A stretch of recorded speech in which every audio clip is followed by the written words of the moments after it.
Tehát, hogyha ilyen munkavállalóval szeretnénk a munkáltató működésével összefüggő okra hivatkozással felmondást közölni, akkor előtte, a közlés előtt egy állásfelajánlási kötelezettségnek kell eleget tenni.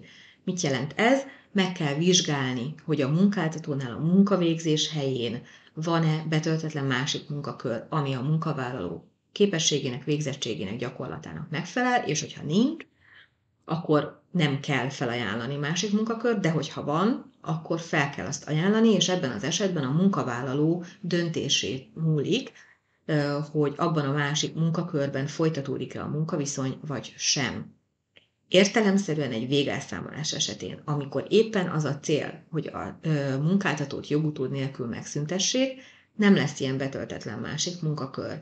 Viszont a munkáltatónak a feladata és kötelezettsége, hogy dokumentálja azt is, hogy az állásfelajánlási kötelezettségének eleget tett. Ezért érdemes mindenféleképpen a munkavállalónak átadott felmondásba valamilyen úton, módon jelezni azt, hogy ezt az állásfelajánlási kötelezettségét, mint olyat, a munkáltató nem tudja teljesíteni objektív körülmények okán.